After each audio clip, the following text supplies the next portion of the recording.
Mon nom est Cindy, je suis suisse. J'ai grandi en Suisse. Ma mère, elle est d'Afrique, c'est pour ça que je ne suis pas blanche. Souvent, les gens disent les Suisses, ils sont tous blancs. Mais non, si. Et donc voilà, je me suis convertie, je vais raconter plus après mon histoire, mais je me suis convertie il y a environ 8 ans maintenant. J'ai eu une conversion radicale et j'étais vraiment pas la fille que personne croyait qu'un jour elle allait voyager et puis prêcher. J'étais la dernière que tout le monde pouvait imaginer. Les rencontres jeunesse ou même les rencontres, on est quoi, samedi soir? C'était vraiment pas l'endroit où j'allais aller. Mais Dieu, il a fait un miracle. Et l'idée, c'est que souvent, j'ai de l'énergie. Vous allez voir, j'ai de l'énergie. Et j'ai pas de l'énergie seulement parce que c'est ma personnalité, mais j'ai de l'énergie quand je parle parce que Dieu a fait un miracle dans ma vie. Vraiment, et je vais commencer avec ça. C'est qu'on ne chante pas « Tu es le Dieu de miracle » parce que c'est le chant qui est sur la liste des chants. On chante, vous voyez, je ne peux pas chanter des choses que je ne crois pas.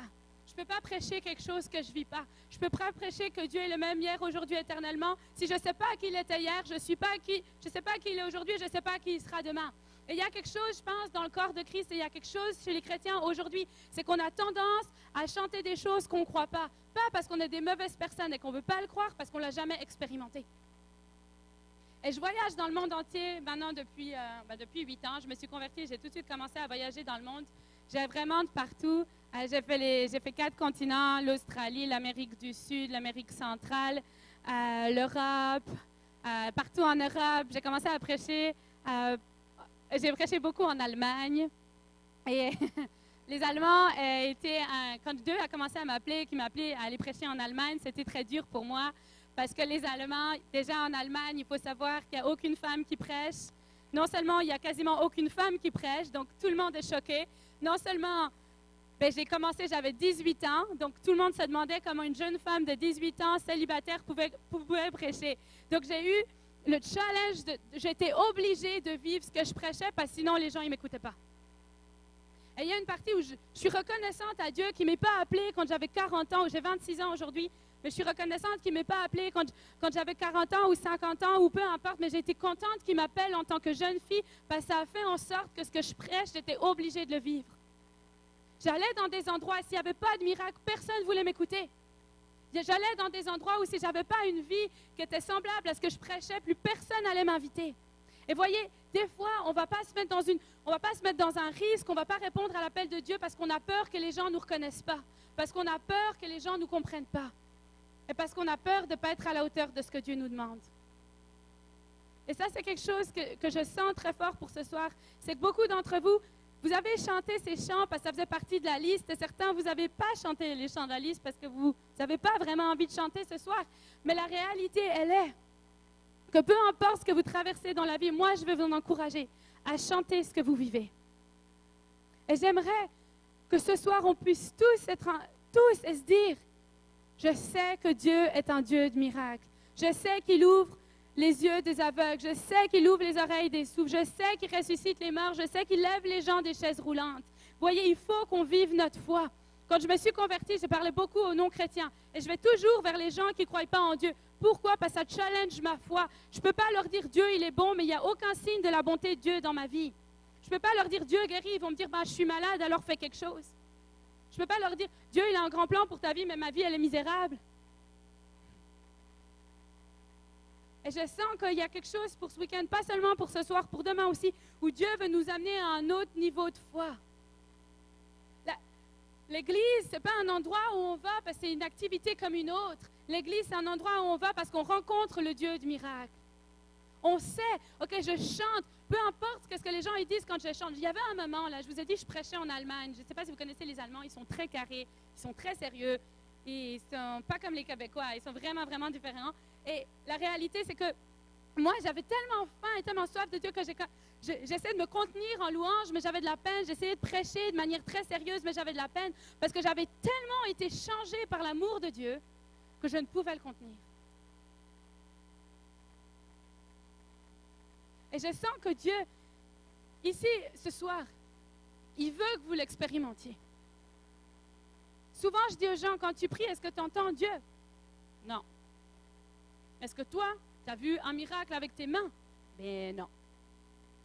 Est-ce que tu as déjà prophétisé pour quelqu'un? Non.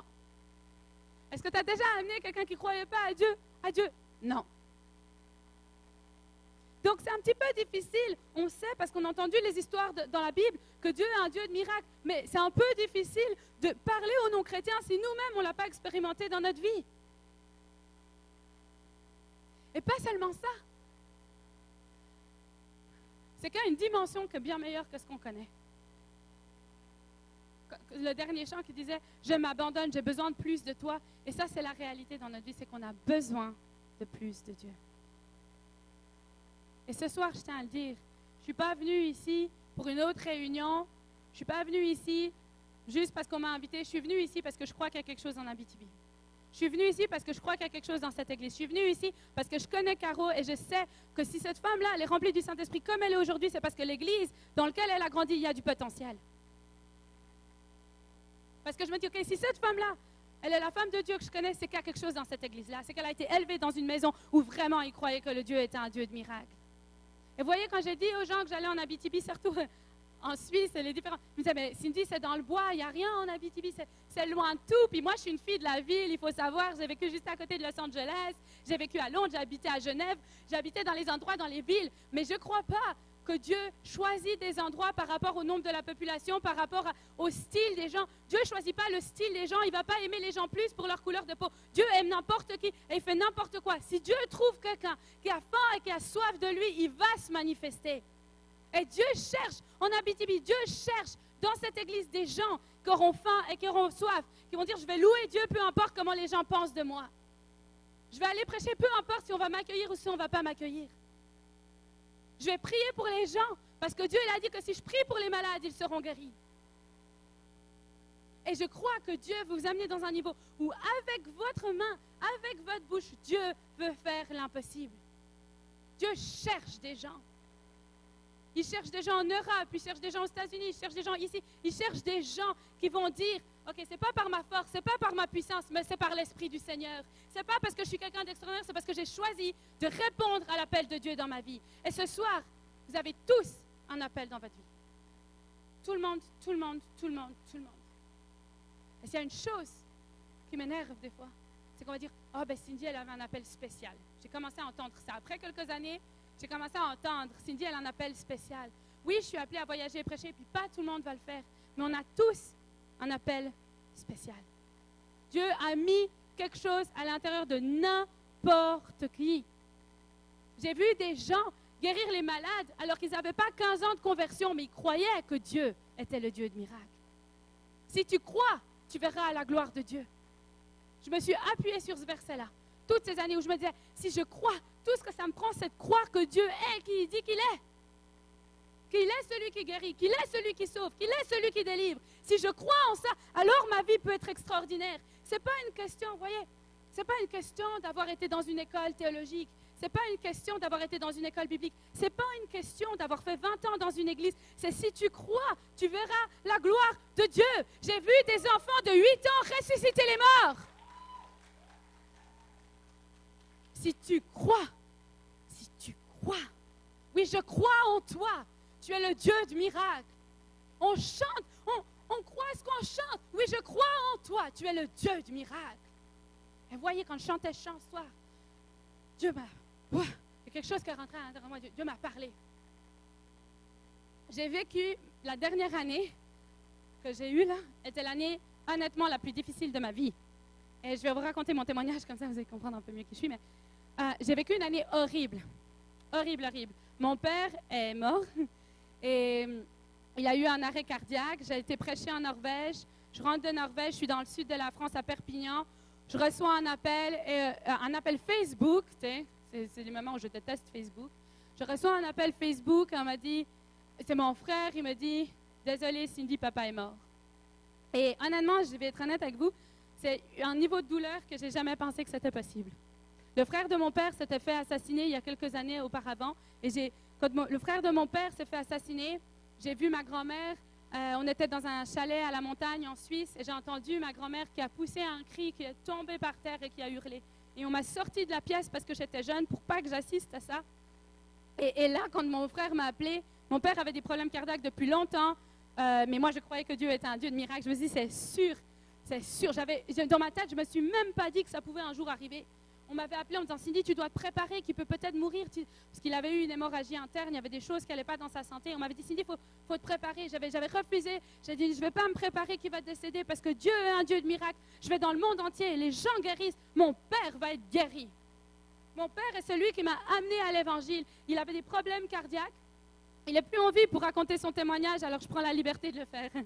Il avait des problèmes cardiaques et il est parti dans le coma. On n'était pas du tout chrétiens dans ma famille, pas du tout. Mon père était un homme d'affaires.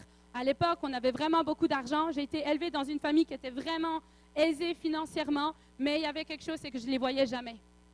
Ils avaient beaucoup d'argent, ils avaient beaucoup de succès. Tout le monde connaissait la famille Sauvin, tout le monde savait qui on était. Mais il y avait quelque chose que les gens ne savaient pas, c'est que j'étais toute seule en tant que petite fille. Une mère très artiste, très occupée, et un père, un homme d'affaires. Et mon père, il n'y avait rien qui allait l'arrêter quand il avait un projet en tête. Absolument rien. Et peu importe si je pleurais, peu importe si j'avais personne qui m'aidait à faire mes devoirs quand je rentrais de l'école, mon père avait une vision et il allait continuer à suivre sa vision. Et il a eu une opération au cœur ouvert, ça s'est mal passé, 8 erreurs médicales. Il est monté au ciel, Dieu lui a parlé, il est revenu dans son corps, il a appelé ma mère et il a dit, il faut absolument qu'on trouve un pasteur. On n'était pas du tout chrétiens, on ne savait même pas qui appeler. Il a dit, il faut absolument qu'on trouve un pasteur parce que Dieu existe et moi, je vais tout bientôt retourner. Mon père, il a cru qu'il revenait pour 10 minutes. Donc, il avait un peu la pression. Là, il a dit, OK, appelle vite, parce que si je remonte, je ne sais pas où est-ce que je vais quand je meurs. Et donc, il a appelé, il a dit, et il s'est repenti, il a réglé sa vie. Et après, il a commencé à venir vers nous, puis il a dit, il a pris mon frère et moi. Et il a dit, je suis vraiment désolée d'avoir été un père tellement absent et d'avoir été un si mauvais père. Il m'a dit, mais à partir de maintenant, tout va changer. J'ai donné ma vie à Dieu, tout va changer. Et moi, j'ai regardé, j'ai dit, absolument pas. Là. J'étais vraiment en colère contre lui et j'avais aucune envie que... J'étais tellement en colère contre lui. J'ai dit, maintenant, après toutes ces années, tu viens me dire que tout va changer parce que t'es monté au ciel. J'ai cru que mais c'est une blague. Il n'y a pas tout qui va changer comme ça. Et puis il m'a dit, je vais vous prouver que je vous aime. Et moi, c'était fini. Il avait déjà perdu mon cœur. Il n'y avait plus une seule raison que je lui redonne une deuxième chance. Je n'étais pas croyante, je n'étais pas sur le point de l'être. Ma mère, elle, en revanche, est née en Afrique. Son père a mis ma grand-mère enceinte et il est parti. Donc, elle ne connaît absolument pas son père. C'est pour ça qu'on ne sait même pas lequel de mes grands-parents était noir. Il y en a bien qui devait être foncé parce que je suis foncée, mais on ne sait pas lequel c'était. Et la mère de ma mère est morte à l'accouchement.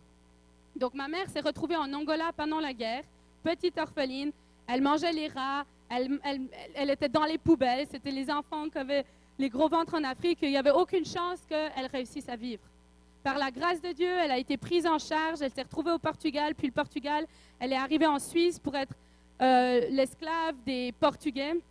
Et elle avait besoin d'argent pour donner l'argent à sa grand-mère, qui n'était pas vraiment sa grand-mère. Et c'est là où elle a rencontré mon père.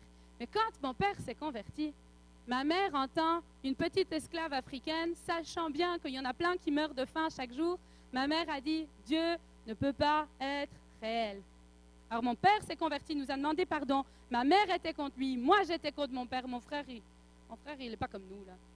Il n'a pas vraiment une opinion ou il n'exprime pas vraiment son opinion. Donc on ne sait pas vraiment qu'est-ce que mon frère y pensait. Mais ma mère, elle était contre, moi j'étais contre. Et ma mère, elle a dit à mon père, elle a dit, moi je n'ai pas marié un pasteur. J'aime pas l'église, je n'ai pas marié un pasteur. Et c'est soit tu quittes Dieu, soit moi je pars. Mon père, il a crié à Dieu, il a dit, Seigneur, je n'ai pas envie de perdre ma femme, mais elle ne croit pas en toi, alors montre-toi. Ma mère, elle a dit, je donne un week-end à Dieu et à toi. Et si Dieu ne vient pas dans ce week-end-là, plus jamais, jamais, jamais tu me reverras. Je vais prendre des enfants et je vais partir. Ma mère, au milieu de la nuit, le Saint-Esprit est venu la visiter. Comme de l'eau qui est rentrée, c'est vraiment fou, comme de l'eau qui est rentrée en elle, pendant qu'elle était couchée le soir, elle ne pouvait pas dormir parce qu'elle trouvait qu'elle allait divorcer. Donc, il y a de l'eau qui est rentrée dans ses pieds, puis elle a senti comme de l'eau.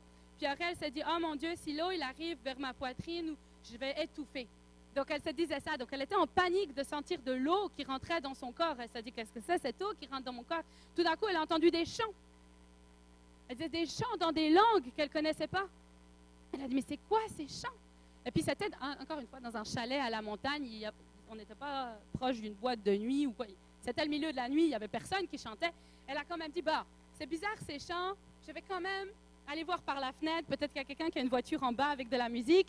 Elle est sortie, elle a regardé par la fenêtre, personne. Elle a fait tout le tour de la maison. Tout le monde dormait, c'était la seule réveillée. Et il y avait des chants, des chants, et des chants, et des chants, et des chants dans d'autres langues, des langues qu'elle ne connaissait pas, des chants dans d'autres langues. Et tout d'un coup, elle s'est mise à trembler dans son lit. Elle s'est dit, mais pourquoi est-ce que je tremble? Pourquoi est-ce que je tremble? Puis les chants, les chants, les chants. Puis elle a commencé à avoir chaud, avoir chaud, avoir chaud. Puis elle s'est dit, oh, l'eau qui continue à monter. Puis elle s'est dit, moi, je vais mourir, je vais mourir. Puis quand elle commence à dire, je vais mourir, je vais mourir, elle a crié, puis elle a dit, c'est le Saint-Esprit. Et là, elle a commencé à parler en langue, elle était remplie de la puissance de Dieu.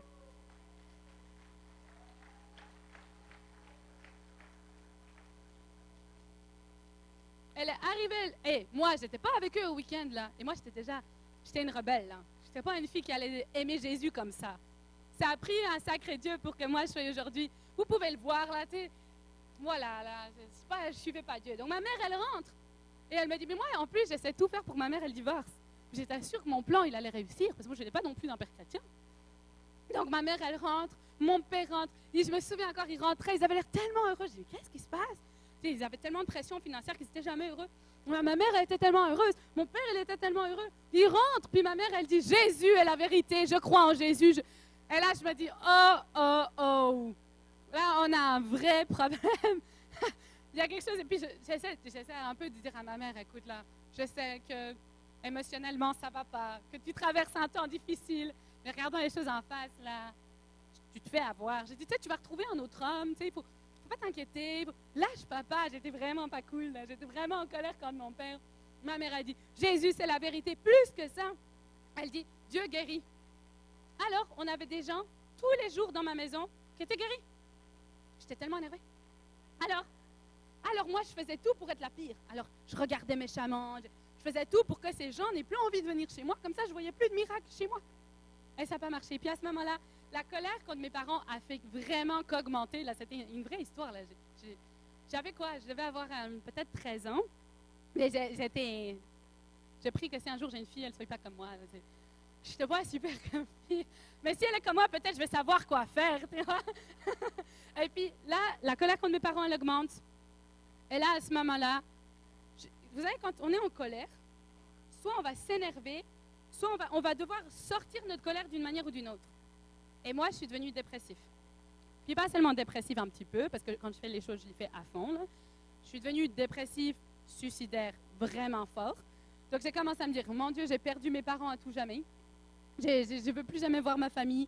Et depuis toute petite, moi, je ne comprenais pas le sens de la vie. Je ne sais pas si vous l'avez compris, mais moi, à cette époque-là, je n'avais pas compris.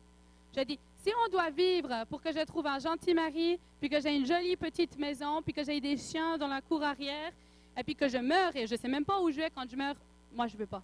Personnellement, non. C'était mon histoire que je ne pouvais pas. Je n'étais pas chrétienne, je ne connaissais pas que Dieu il avait un plan pour ma vie, mais ça, je ne pouvais pas. Et quand mes parents sont convertis, ça a été plus fort que jamais. À ce moment-là, la colère et la haine est venue à l'intérieur de moi. Et je passais toutes mes journées avec un seul désir. C'était comment est-ce que je vais pouvoir mourir. À un tel stade, j'essayais de me suicider. J'ai essayé de me suicider vraiment beaucoup de fois. Là. Et je ne comprenais pas pourquoi je n'arrivais pas à me tuer. C'était encore plus en colère. Je disais même me suicider, j'y arrive pas. Et c'était tellement fort qu'ils m'ont sorti de l'école en disant, je faisais peur à tout le monde. Ils ont dit, OK, cette fille-là, elle est vraiment pas bonne pour les autres élèves. On va la sortir de l'école. Ils m'ont sorti de l'école, ils m'ont mis en hôpital psychiatrique. Et quand je suis arrivée à l'hôpital psychiatrique, ils ont dit, les autres enfants, on comprend, mais toi, on ne comprend pas pourquoi tu es là. Ils disent, parce que toi, tu as une vie parfaite. Les autres, ils ont des parents divorcés. Il y a plein de choses qui se passent. Mais toi, là, il y a tout qui va bien, on ne comprend pas. Puis j'ai regardé, j'ai dit, parce que votre vie, là, moi, j'en veux pas. Si vivre, c'est pour ça, moi, je peux pas. Et je me posais toujours la question, où est-ce que je vais quand je meurs? C'était horrible. Aujourd'hui, ça fait mon témoignage, mais toute ma vie, j'ai souffert de ça. Où est-ce que je vais quand je meurs? Est-ce qu'on est juste là pour être là et on va disparaître, on va se réincarner, Qu'est-ce que c'est la vie? Et j'étais aussi, au passage, je tiens à le dire, pour tous ceux qui sont timides ici ce soir, j'étais vraiment introvertie. J'étais tellement timide que je n'arrivais pas à regarder les gens dans les yeux. Et je me souviens que ma grand-mère, elle me disait, « Mais Cindy, regarde les gens quand tu dis bonjour. » Tu vois, c'est quand ça t'a marqué, tu peux encore entendre la voix. « Dis bonjour, Cindy. » Et dis bonjour. Je n'arrivais pas à dire bonjour, je n'avais pas envie de regarder les gens. Ça, c'était la fille que j'étais. Et je me suis dit, OK, Cindy, il faut te reprendre. Maintenant, tu vas devenir une extravertie. J'avais l'impression que les extravertis étaient un petit peu plus heureux que les introvertis. Je voyais les gens, je me disais, ah, puis eux, ils parlent, puis ça a l'air d'être fun, puis ils sont à l'aise, puis ils n'ont pas l'air impressionnés. Alors, je suis tout d'un coup devenue extravertie. Et là, je me suis dit, être une extravertie, c'est la solution à tous mes problèmes. Et ça a été la solution à mes problèmes pendant un moment. Mais ce besoin de connaître ma destinée était toujours là à l'intérieur de moi. Et j'ai commencé à boire, j'ai commencé à fumer, j'ai commencé à être très agressive, très violente. La police disait que j'étais une chef de gang. Je ne sais pas si vous dites ça, hein, j'étais une chef de gang. C'est-à-dire que peu importe ce que je disais aux gens, les gens faisaient. Je trouvais ça intéressant. Je dis, bon, allez, faites ça. Ils faisaient ça. Je dis, on fait ça, on fait ça. Je dis, ah, OK, on va faire ça. Mais voyez cette chose à l'intérieur de moi qui me disait, mais pourquoi est-ce que j'ai été créée? Et vous pouvez me regarder et dire, c'était pour elle. C'est joli, bonne histoire, intéressant.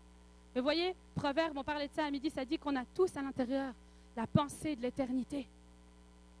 La réalité, c'est qu'on a tous été créés avec un truc à l'intérieur de nous qui dit, qu'est-ce qui se passe quand on meurt? J'ai déjà parlé avec des gens, partout où je vais, j'annonce l'évangile, j'ai déjà parlé avec des gens et ils me disaient, moi, je ne suis pas comme toi, ma vie, elle me va bien. Mon petit chien dans la cour arrière, ça me va bien. Ma femme, ça me va bien. Mes enfants, ça me va bien. Je ne suis pas comme toi. Et je sais, là, vous me regardez, mais il y en a plein dans votre cœur, vous dites, je ne suis pas comme cette jeune fille. Elle a de l'énergie, tant mieux pour elle, elle est jeune. Mais moi, je ne suis pas comme cette jeune fille. Mais je tiens à vous dire, en fait, vous l'êtes un petit peu. Parce que Dieu, il a mis en vous la pensée de l'éternité. Vous êtes un petit peu comme moi. La réalité, c'est qu'un jour ou l'autre, tout ça, ça va disparaître. Quand tout ça, ça va disparaître, qu'est-ce qu'il y a après? Tout le monde, je vous le dis là, tout le monde s'est déjà posé la question, qu'est-ce qu'il y a après la mort? C'est une question que tout le monde y passe. Et il y en a, ils passent à autre chose et ils l'oublient et ils font semblant qu'ils n'ont jamais posé la question. Et il y en a d'autres comme moi qui en souffrent. Et ma vie s'est dégringolée. J'étais vraiment pas bien. Vous voyez, il y avait quelque chose que j'ai maintenant avec Dieu que j'avais avant quand je n'étais pas chrétienne. C'est que je ne vivais pas pour ce que les gens disaient de moi. J'ai jamais vécu pour... Vous voyez, je vais finir de prêcher ce soir, puis si vous m'aimez bien, tant mieux pour vous, vous avez passé une bonne soirée. Si vous ne m'aimez pas, je ne peux rien faire. Et quand je n'étais pas chrétienne, je vivais avec la même mentalité. S'ils m'aiment, ils m'aiment pas, tant pis. Et Dieu a commencé à m'appeler à lui. Ça a pris beaucoup de temps, mais il a réussi. Il a commencé à m'appeler. J'ai commencé à penser à Dieu. Je me disais, puis je me demande si tous les miracles que mes parents ils voyaient, c'était vrai. Puis tiens, ils avaient l'air vraiment heureux cette fois-là où ils sont rentrés de leur montagne. Quand même, leur mariage ne s'est pas brisé. Puis après tout, mon père m'a demandé pardon, alors que je vous le dis là, pour que mon père fasse ce qu'il a fait là, c'était un miracle. Je commençais à penser. Je disais, je ne veux pas devenir chrétienne, quelle honte. Je suis une femme forte. Je ne veux pas devenir chrétien, c'est pour les faibles, ceux qui ont besoin d'une béquille. Parce que s'il n'y en a pas plus de gens ce soir, c'est parce qu'il y en a plein qui pensent comme moi, c'est pour les béquilles. Ceux qui ont besoin d'une béquille. C'est pour ça que l'église n'est pas remplie, parce qu'ils pensent que c'est que pour les faibles. Je dis, je ne veux pas faire partie des faibles, je fais partie des forts. Et je me suis réveillée un jour et Dieu m'a dit, aujourd'hui c'est le jour du salut pour toi. J'ai été vers ma mère et j'ai dit, écoute, je vais donner une chance à Dieu. Mais une. Et j'ai dit à Dieu, j'ai prié, parce que quand même je savais quand même un petit peu comment prier. Je dis, Dieu, si tu existes, tu me le prouves vraiment fort. Je lui disais, tu me jettes par terre, tu me fais trembler, tu ouvres le ciel, tu fais venir ta colombe ou n'importe quoi. Tu me le prouves. J'ai dit, autrement, je servirai le diable. C'était clair, j'ai dit, je vais devenir une sataniste, je vais faire n'importe quoi, mais je vais détruire la planète. Donc, j'ai dit, Dieu, tu me le prouves ou c'est qu'est-ce qui va se passer? Et j'arrive là, et j'arrive dans un truc chrétien. OK, faut m'imaginer, moi, petite rebelle qui déteste tout le monde. J'arrive dans un truc chrétien. Et je les vois comme ça. Oh, Jésus. Oh. Puis je regarde ça, j'ai dit ça, jamais je vais le faire. Ça, ils peuvent oublier. Déjà, je me suis mis bien à l'arrière. Ça, j'étais sûre que personne ne pouvait voir. Donc, je me suis mis à l'arrière. Je dis, personne ne me dérange. Surtout que personne ne me dérange, que personne ne me parle, que personne ne me regarde. Je ne suis pas là pour vous, là. Je suis là pour si lui, là, il existe, puis qu'il y a un enfer, je n'ai pas vraiment envie d'y aller. Donc, mais personne ne me parle. J'étais avec une amie, puis mon amie, elle était moins intense que moi, elle était moins... Puis elle, la première soirée, elle dit, oh, t'as senti ça? Oh, la paix. J'ai dit, écoute, j'ai jamais la paix, j'avais pas du tout la paix. J'ai dit, écoute, moi j'ai juste une envie, c'est de tous les taper, là. C'est pas la paix, là. Puis elle me dit, tu sens ça c'est le Seigneur. Je dis, c'est pas le Seigneur, là. C'est pas le Seigneur, arrête ça, c'est toi qui te fais des émotions, calme-toi. Deuxième jour, je dis, j'y vais sans elle. Elle m'a énervée, je ne voulais plus la voir. Je dis, bon, je vais aller sans elle. Je vais aller sans elle. Je vais sans elle, puis on m'a dit comme ça, on m'a dit, ah oui, ça, il faut que je la raconte. Ils m'ont dit, OK, Cindy, Dieu, il y a aussi une question de délivrance. Peut-être qu'il y a des choses à l'intérieur de toi, que ça empêche le Saint-Esprit de venir. Il faudrait que tu fasses de la délivrance. Tu sais, la Bible dit que les démons, ils existent, tout ça, tout ça. Ben, j'ai dit, j'ai donné une chance à Dieu, je donne la chance jusqu'au bout. Elle me dit, bon, alors, tout esprit mauvais part de Cindy. Puis je dis, regarde, j'ai dit, moi, je vais te cogner, là, et tu vas voir l'esprit mauvais qui va arriver sur toi, là. C'était vraiment pas une bonne idée, je vous le dis, c'était vraiment, je peux pas tout raconter, mais je peux dire que ces gens-là, je suis sûre qu'ils ont changé de ministère, là. Ah, ils sont partis dans quelque chose de, la louange, ils sont partis dans quelque chose de plus doux, là. Et le lendemain, c'était la dernière journée, j'ai dit, OK, là, OK, c'est maintenant ou jamais, Seigneur. Tu te rappelles bien, je vais aller servir le diable, alors fais quelque chose. Et là, il y a un prédicateur qui arrive. Et ce prédicateur-là s'appelle Reinhard Bonnke. Et quand j'entendais Reinhard Bonnke prêcher, ah oui, parce que tous les prédicateurs, je les détestais vraiment, là. C'était une perte de temps, je trouvais ridicule. Et puis, mais là, j'entends Reinhard Bonnke qui prêche. Puis, je ne sais pas du tout qu'est-ce qu'il dit, là. Je ne peux pas vous rappeler, parce que je n'écoutais pas vraiment. Mais tout ce que j'entendais, c'était le feu de Dieu, le feu de Dieu, le feu de Dieu. Il y a le feu. Putain, je vous le dis, là, je me rappelle de rien sauf le feu. Ah, le feu, je ne sais pas, là. Peut-être c'est ma personnalité, je ne sais pas, mais j'ai vraiment aimé le feu. J'aimais pas la paix, j'aimais pas la douceur, la joie. J'aimais pas ça, mais j'aimais le feu. J'ai dit, ah, c'est ça que je veux le feu. Alors, il disait, OK, si vous voulez donner votre vie à Dieu, venez en avant, venez en avant. Je n'ai même pas pensé que c'était pour donner ma vie à Dieu, je voulais le feu. J'aimais bien cet homme. Il avait quelque chose de différent que les autres. Je ne sais pas quoi, mais il avait l'air dur. C'était un Allemand. Il avait l'air dur comme ça. Et puis il disait, donnez votre vie à Dieu. Et moi, je cours devant pour donner ma vie à Dieu. Puis il y a une dame comme ça qui arrive, qui me pousse. Et j'ai perdu mon opportunité de prière.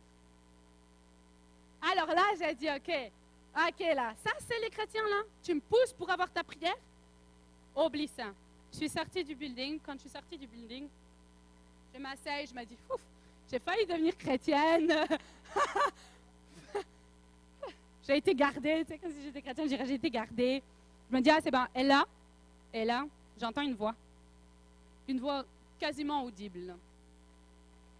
Et la voix, elle dit, t'es ma fille, je t'ai créée, je t'aime, et j'ai un plan pour toi. T'es ma fille, je t'aime, t'es ma fille, je t'aime, je t'ai créée, j'ai un plan pour toi. T'es ma fille, je t'aime. Et moi, je me ressaisis, là, j'essaie de me ressaisir, puis je me dis, mais attends, mon père, il est à l'intérieur, parce que mon père est devenu pasteur, entre-temps, j'ai oublié de dire. Donc, mon père était à l'intérieur, tout ça. Je me dis, mais mon père, il n'est pas là, c'est pas mon père qui me parle. Puis j'entends la voix qui dit, t'es ma fille, je t'aime, j'ai un plan pour toi, t'es ma fille, je t'aime. Je dis, je suis la fille de personne, tu sais, qui c'est qui me dit que je suis sa fille? Je suis pas la fille de personne, moi. Mon père, il est à l'intérieur, je l'aime pas du tout, tu sais. Et du coup, non seulement j'entends cette voix, mais mon corps fait quelque chose, j'avais pas l'habitude. Commence à trembler. Comme ça, puis j'entends, t'es ma fille, je t'aime, t'es ma fille, je t'aime, t'es ma fille, je t'aime, t'es ma fille, je t'aime, Puis là, je me dis, OK, là, ça va vraiment pas, là. Je me dis, là, j'ai un problème. Je buvais beaucoup d'alcool et différentes choses. Je me dis, je suis peut-être un peu en manque. Peut-être j'allais voir mes amis dans la rue, ça fait trop longtemps. Moi, je commence à dire, mais t'es ma fille, je t'aime, mais t'es différent qu'un manque de drogue. Donc, je me dis, ça va être ça. Moi, je tremble. Puis d'un coup, j'ai une amie, elle me dit, on re-rentre dans l'église.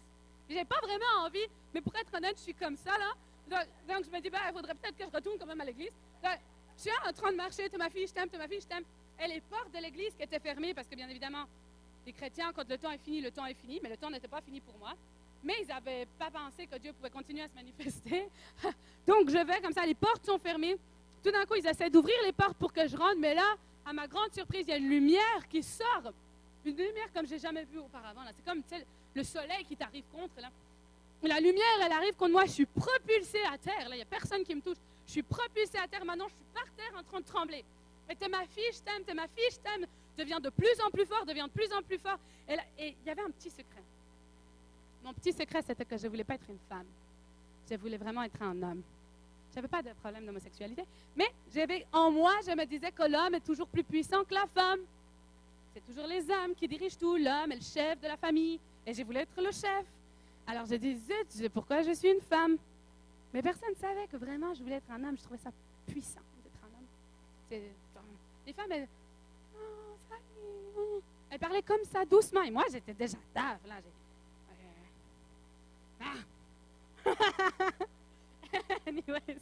Anyways, et ces gens, il y a des gens qui arrivent vers moi. C'est des gens que personne ne connaît, qui ne prêchent pas. Juste un homme et une femme qui aiment Dieu. Ils arrivent vers moi et ils commencent à prophétiser pour moi. Puis il dit, Dieu t'a dit que tu es sa fille, qu'il t'aime et qu'il a un plan pour toi. Ce que j'entendais dans ma tête, je commençais à l'entendre de la voix humaine. Et là, je me dis, wow, là, c'est en train de prendre un autre niveau. Et maintenant, je suis couchée par terre, mes cheveux qui partent dans tous les sens. Et il disait, tu es la fille de Dieu, il a un plan pour toi. Et j'entends Dieu qui me dit, tu vas aller dans le monde entier et tu vas prêcher l'évangile et les gens vont se convertir. Les signes, les miracles et les prodiges vont accompagner ton ministère. Et j'entends ça. Et ces gens-là prophétisent ce que la voix me dit. Et si aujourd'hui je prophétise pour les gens, c'est parce que je sais que juste la voix, ça n'aurait pas été assez pour moi. Juste être couché par terre à trembler, ça aurait sûrement été assez pour beaucoup de gens, mais pour moi, ce n'était pas assez que je tremble. Ce qui m'a fait la différence, c'est ce que j'entendais dans ma tête, je l'ai entendu de la bouche. Et à partir de là, je me suis relevée, là, je me suis reprise, et j'ai commencé à servir le Seigneur. Ma vie a complètement changé. Je n'ai plus jamais été dans la rue, je n'ai plus jamais bu de l'alcool, je ne me suis plus jamais battue. Tous les gens que je contrôlais, on peut appeler ça comme ça aujourd'hui, tous les gens que je contrôlais, j'ai tout arrêté. Et le lendemain, j'ai été retrouver mes amis de gang. Et j'ai été les voir. Et j'ai dit, Dieu, là, c'est la vérité. Et moi, plus jamais je vais boire, plus jamais je vais fumer. J'étais tellement heureuse, j'étais tellement différente qu'ils croyaient que j'avais pris de la drogue. Et ça, c'est sûr, Cindy, elle est en train d'avoir une hallucination. Elle croit que Jésus existe. Et après, j'ai été dans les rues, j'ai lu dans la Bible que les malades pouvaient être guéris, que les morts pouvaient ressusciter, que les aveugles pouvaient voir. Et j'ai lu les témoignages et j'ai dit, OK, moi, je vais le faire, ça. Alors, je suis sortie dans les rues et j'ai commencé à voir des gens qui avaient des cannes. Et je courais après eux dans la rue. J'avais pas vraiment peur de personne. Je cours comme ça dans la rue. Je dis, ah, qu'est-ce qui s'est passé? Pourquoi tu as les cannes? Je voyais des plates. Je dis, est-ce que je peux prier? J'ai dit, je suis une chrétienne depuis 2 jours, mais est-ce que je peux prier? Et les gens, ils disaient, prier. J'ai dit, je ne sais pas trop comment t'expliquer la prière parce que je suis nouvelle là-dedans, mais est-ce que je peux essayer de voir si tu guéris? Puis les gens me disaient, ouais, OK, vas-y. Guéris. Les aveugles, ils voyaient. Les sourds, ils entendaient. J'avais un radar pour les sourds parce que j'arrivais à voir leur appareil là. Alors dès que je voyais l'appareil, je courais, je disais, ah, il y a un sourd là. Ah, il y a un sourd là. Tous les sourds, ils entendaient. Puis après, j'ai commencé à prophétiser. Je disais, ouvre ta bouche, je la remplirai. Alors j'ai commencé à essayer. J'ai dit, je vais prier, puis je vais voir si Dieu me montre des choses. Je me rappelle, j'ai fait un camp pour les jeunes. J'ai prophétisé pour au moins 50 personnes. Je n'ai pas dormi de la nuit. Parole après parole, après parole, après parole. Ce n'était pas 20 ans de conversion qui a fait que j'ai vu tout ça. Ça a été, si tu crois, tu verras la gloire de Dieu.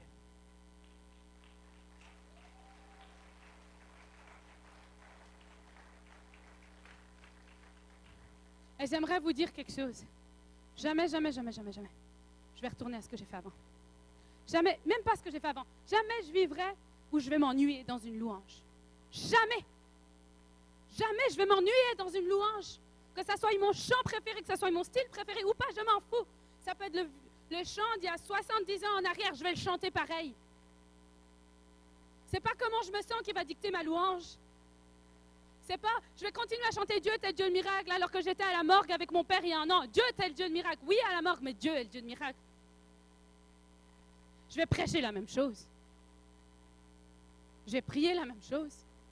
Je me rappelle des fois, j'ai commencé à être invitée pour prêcher parce que les gens ils se convertissaient, puis je voyais vraiment beaucoup de miracles. Ils ont commencé, les pasteurs, malgré que j'étais une jeune fille de 18 ans, ils m'invitaient pareil parce que la gloire de Dieu, elle était là. J'aimerais vous dire quelque chose. Si la gloire de Dieu et que la présence de Dieu, elle est sur votre vie, Dieu va ouvrir une porte qu'aucun homme ne va fermer. Vous allez faire des choses que les gens disent c'est fou, mais vous allez faire pareil parce que Dieu vous a baptisé de son feu. Et que Dieu, quand il vous remplit, là, c'est mieux que n'importe quoi d'autre. J'aimerais dire un peu aux jeunes, là, on est censé être dans une réunion de jeunesse. J'aimerais dire quand même un peu aux jeunes, là. Moi, j'ai tout essayé. J'avais 1 million de petits copains, j'étais la rebelle du clan, j'étais la fille timide, introvertie qui allait s'ouvrir les veines dans sa chambre, j'ai tout fait. Mais il n'y a rien qui m'a satisfait. Comme le jour où j'avais 18 ans, que le feu Dieu m'a rempli. Et vous savez ce qu'a fait que j'ai été remplie du feu? Ça n'a pas été parce que j'avais un appel spécial, ça a été que j'avais déjà expérimenté l'être humain et je savais que l'amour de l'être humain, il est limité. Alors j'ai dit, l'être humain, je ne fais plus vraiment confiance. Mais s'il y a une chose que je n'ai pas essayé, c'est donner complètement ma vie à Dieu. Et je vous l'ai dit, quand je suis arrivée à l'église, même si j'étais rebelle, même si je n'avais pas envie d'écouter le prédicateur, quand je suis arrivée à l'église, j'avais un cœur complètement ouvert, que Dieu pouvait faire n'importe quoi avec moi n'importe quoi. Ce qui vous empêche, ce qui nous empêche de voir la gloire de Dieu, c'est qu'on dit, Dieu, tu peux venir, mais jamais je quitte mon job. Dieu, tu peux venir, mais jamais j'abandonnerai mes amis non-croyants. Dieu, tu peux venir, mais je ne voyagerai jamais pour toi. Là. Dieu, tu peux venir, Dieu, tu peux venir. Dieu, viens, je t'abandonne tout, je t'abandonne tout. Non, ça n'a pas de sens. On n'abandonnera pas. Il y en a qui n'abandonnent pas tout. Et après, ils regardent. Moi, j'en ai tellement qui me disent, oh, c'est magnifique, l'appel de Dieu sur Cindy quand leurs oreilles s'ouvrent. Hein? Des fois, ils me jugent jusqu'au jour, après, ils sont guéris. J'ai vu tellement de gens, ils jugeaient quand je parlais, ils jugeaient mon look, ils jugeaient mon style, jusqu'au jour où Dieu m'a utilisé, ils étaient guéris, ils ne me jugeaient plus. Je dis, oh, jeune fille. Parce que souvent, quand je prêche, je suis la plus jeune. Oh, jeune fille, moi, j'aimerais être comme toi. Abandonne tout. Abandonne tout. Parce que ça vaut la peine. Je regarde des gens, ils s'accrochent à leurs choses, là. Ils s'accrochent.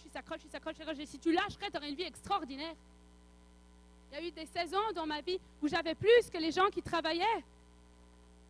J'avais une vie plus bénie que les gens que je voyais se réveiller à 4 heures du matin pour le faire. Dieu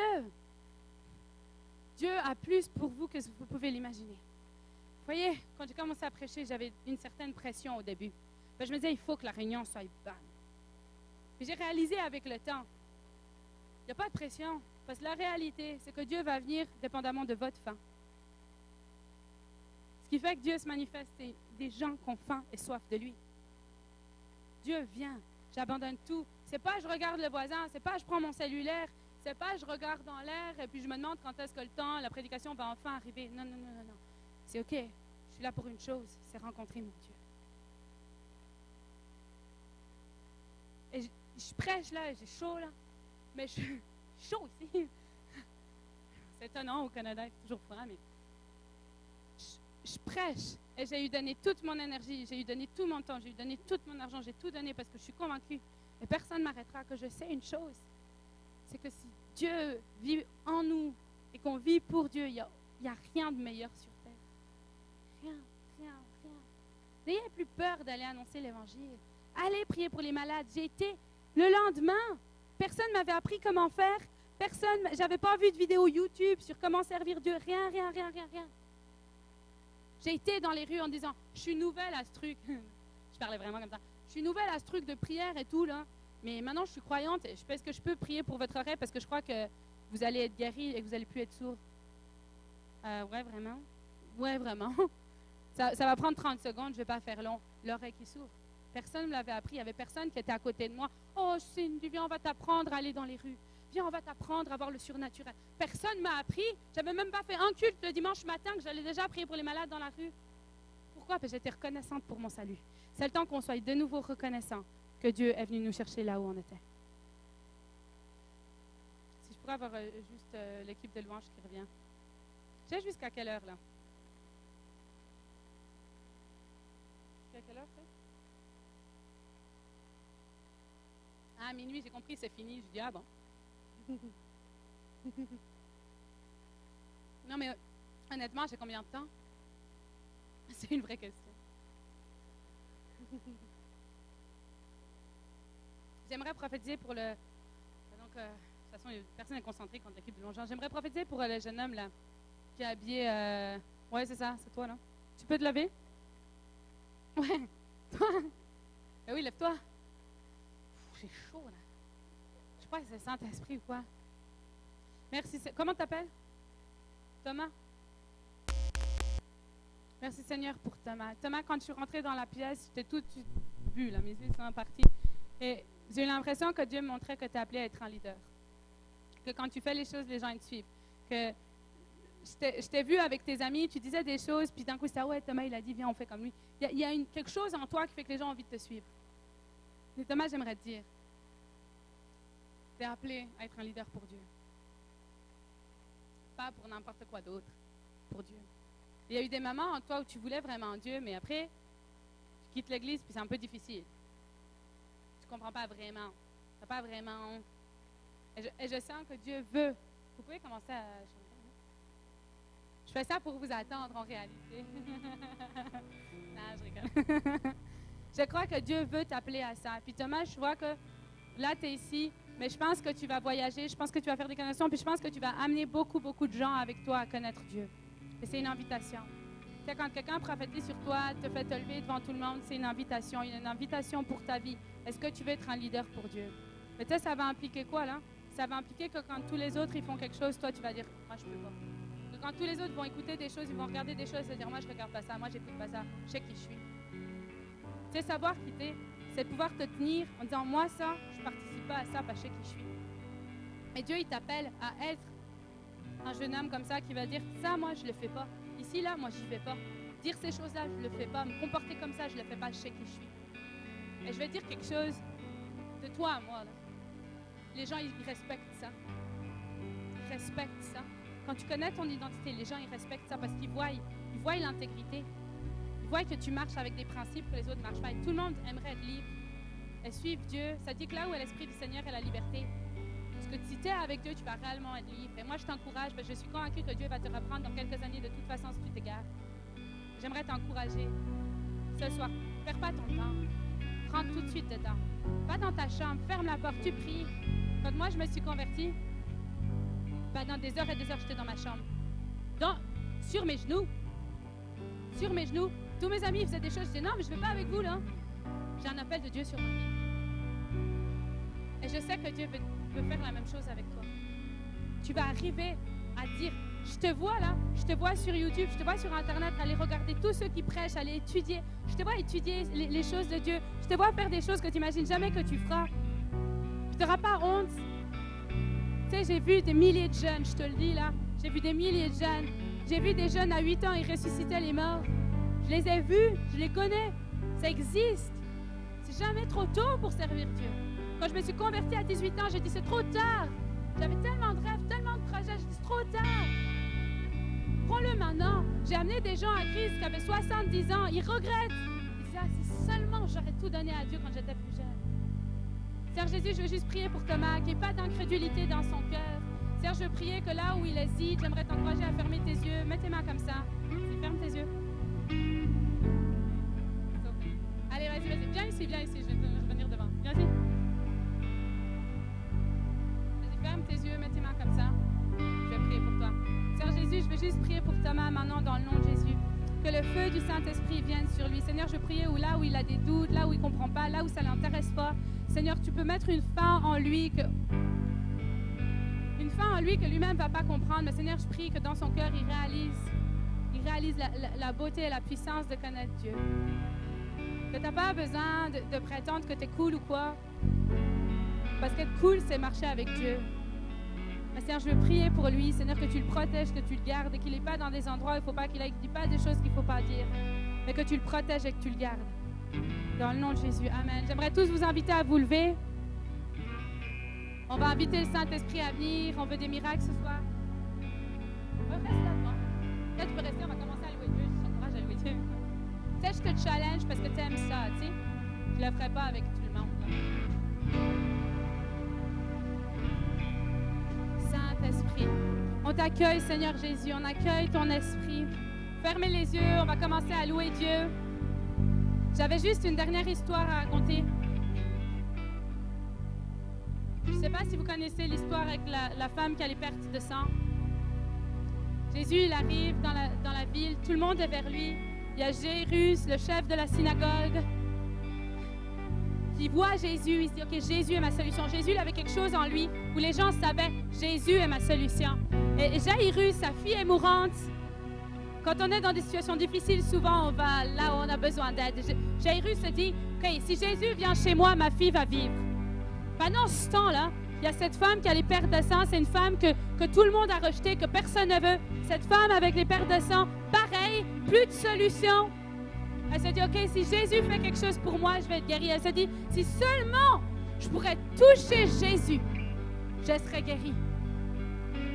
Elle se faufile entre la foule, elle pousse les gens, elle se bat pour ce qu'elle veut. Elle se dit, il faut que je touche Jésus, il faut que je touche Jésus. Elle arrive, elle touche le vêtement de Jésus, le sang s'arrête, elle est guérie. Jésus sent une force qui sort de lui. Il dit, qui m'a touché? Les disciples ils disent, non, mais regarde la foule qu'il y a. Tu demandes qui t'a touché? Il dit, j'ai senti une force qui sortait de moi. Qui m'a touché? La femme sait que Jésus a remarqué. Toute tremblante, elle dit, c'est moi. Il lui dit, ta foi t'a sauvé, pars en paix. Vous savez, dans cette histoire, ce que j'aime, c'est qu'il y a Jairus qui était là le premier. Jésus avait déjà donné sa parole qu'il allait aller vers Jairus. Il allait aller aider cette fille mourante. Mais cette femme-là, elle ne s'est pas arrêtée. Il y en a ici ce soir. Vous croyez que Dieu seulement bénit les autres? Et je sais qu'est-ce que c'est quand ta vie ne va pas bien et tu entends que Dieu il est bon, c'est dur. Quand les choses n'avancent pas, mais tu continues à entendre sur la guérison. Quand mon père ne guérissait pas, j'avais de la peine à entendre des prédications sur la guérison. Mais cette femme-là, elle ne s'est pas arrêtée à ce que les médecins ils ont dit. Elle ne s'est pas arrêtée. C'était une femme que tout le monde avait rejetée. Elle ne s'est pas dit, qu'est-ce que les gens pensent de moi? Non, non, non, non, non, non, non. Elle ne s'est pas dit, et si j'y vais puis que Jésus s'en fout de moi? Et si j'y vais, j'arrive pas à le toucher, maintenant je serai au milieu de tout le monde et tout le monde va me critiquer, va me rejeter. Cette femme-là, elle n'a pas pensé à ce que les autres allaient dire. J'aimerais vous dire quelque chose que je chante ce soir.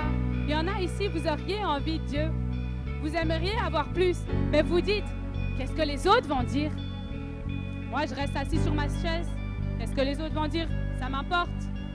Vous êtes coincés dans cette prison de qu'est-ce que les gens pensent de moi. Cette femme-là, elle ne s'est pas demandé ce que les gens y pensaient.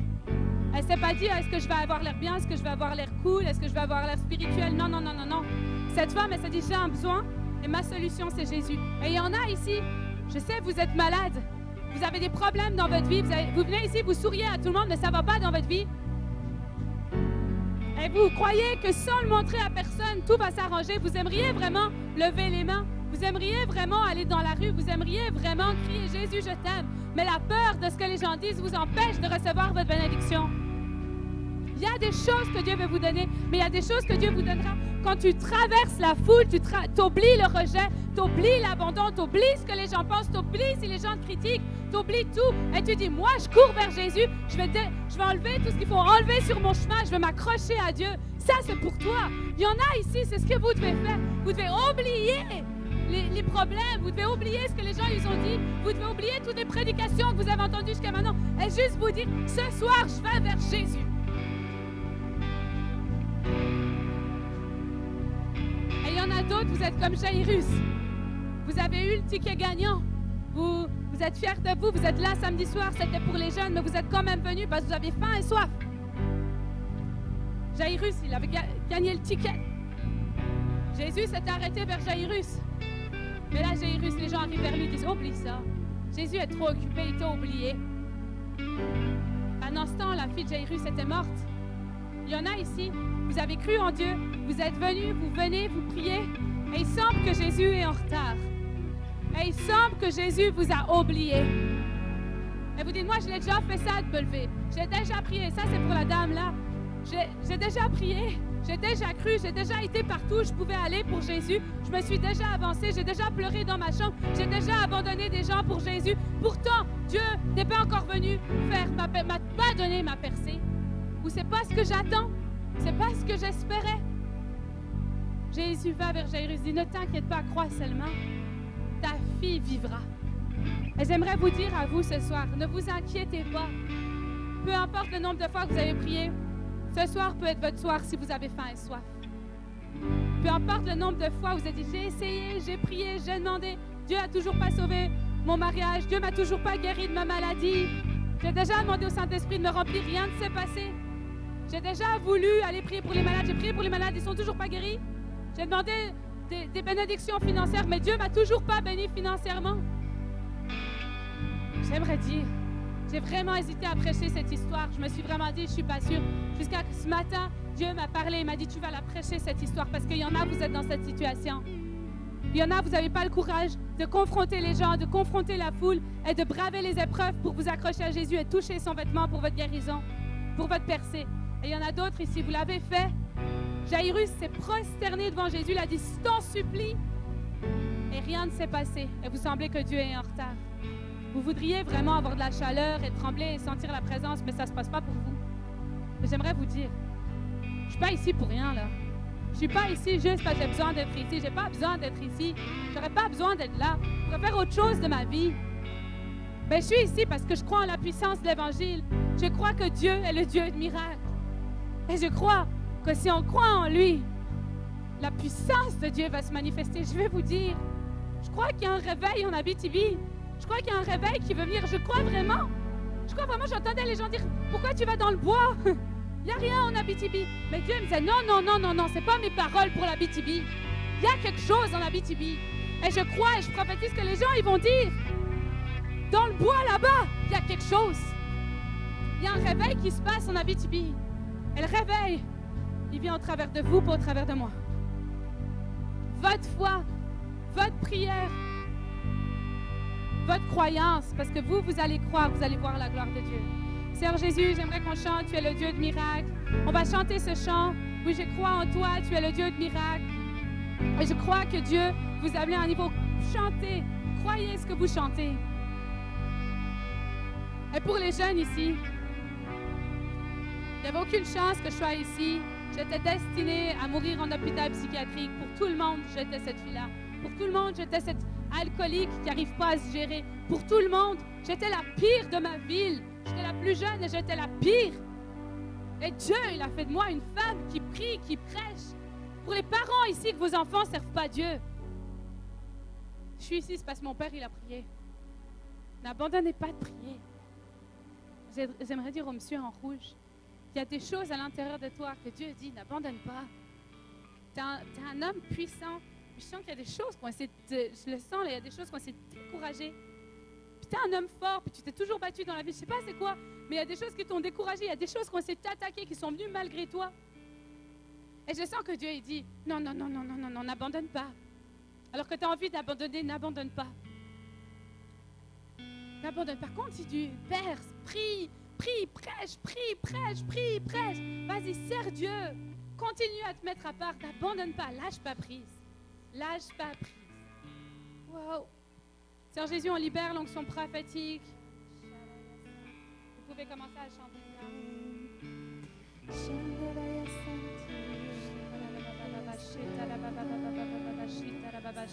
On va commencer à prier. Levez vos mains, chantez ce chant. Il n'y a plus personne qui compte là. C'est pas par rapport à ce que les gens disent. Fermez les yeux. C'est plus facile d'être concentré, tout simplement. Fermez les yeux. Priez à Jésus qui vous transforme ce soir. Ce n'est pas une soirée comme les autres.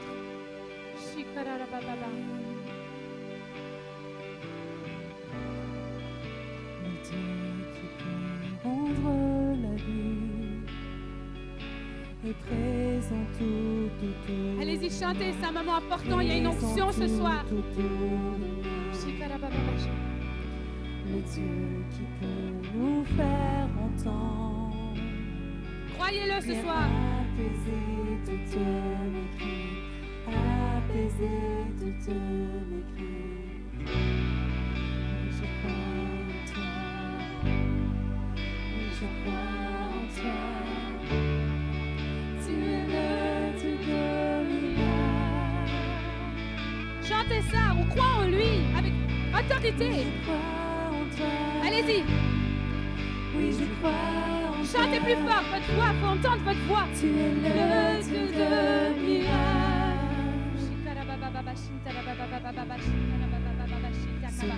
Ceux qui peuvent parler, prier en langue, commencez à prier en langue. M'attire à lui le renouvelle. Celui qui a vaincu la mort. Il a vaincu la mort. Sa vie se répand dans mes rêves. Sa vie se répand dans mes rêves. Oui, je crois en toi. Oui, je crois en toi.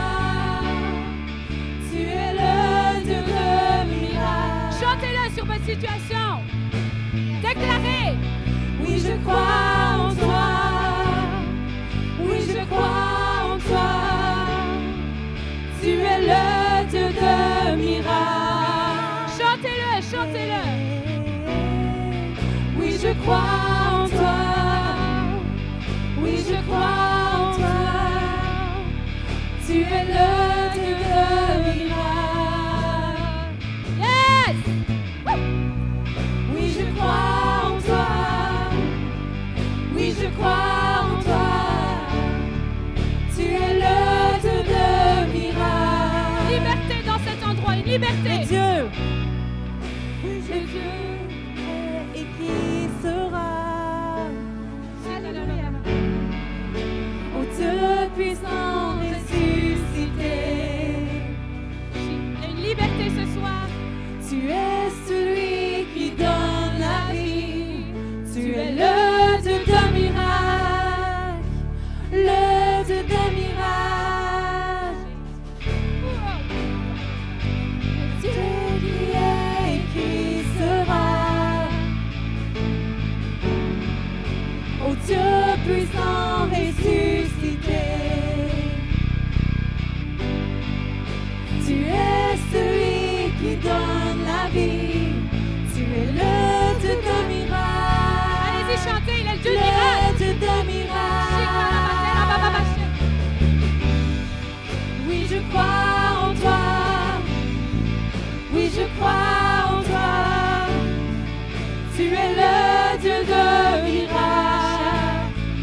crois en toi.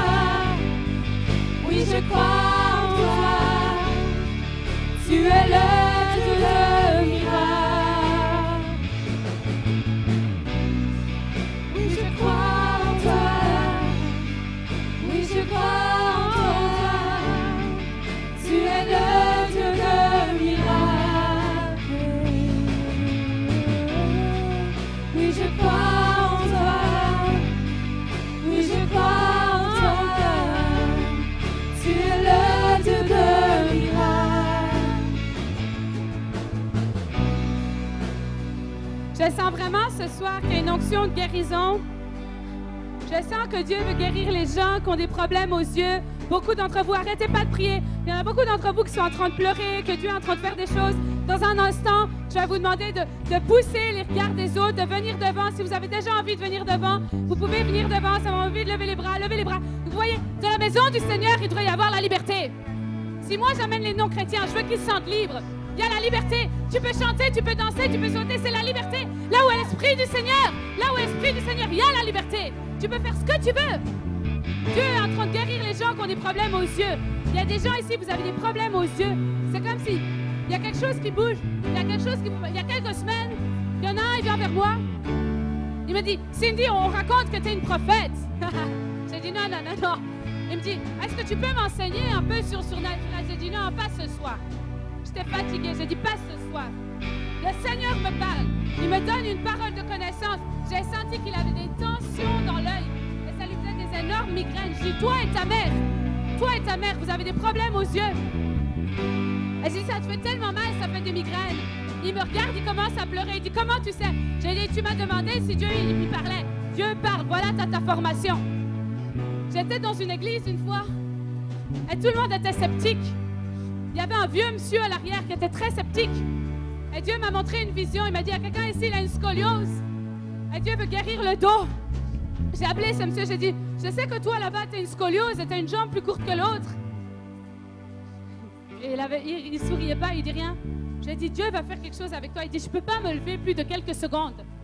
J'ai dit, pour l'instant, mais si tu arrives à faire ces quelques secondes, que ce soit tes quelques secondes pour venir en avant, je vais prier pour toi. La gloire de Dieu va tomber sur toi. Il est venu devant, on a dû mettre une chaise, il ne pouvait pas s'asseoir. Il avait mal de partout, mal aux hanches, mal aux genoux, mal aux pieds, mal de partout. J'ai dit, utilise ces quelques secondes. Il a pris quelques secondes, a mis la chaise, j'ai prié pour lui. Tout d'un coup, il s'est levé de la chaise, il a commencé à courir partout. Un vieux monsieur, il a commencé à courir de partout. Il a pris le micro de la louange, il a été chercher le micro, personne ne lui l'a donné. Il a pris le micro, il a dit, Jésus est vivant, Jésus est vivant. Tout le monde le connaissait depuis longtemps, c'était l'ancien de l'Église, celui qui disait que Dieu ne faisait pas des miracles. Ce même monsieur était celui qui courait partout, qui chantait que Dieu est puissant et que Dieu est vivant. Et c'est ce que Dieu veut faire aujourd'hui.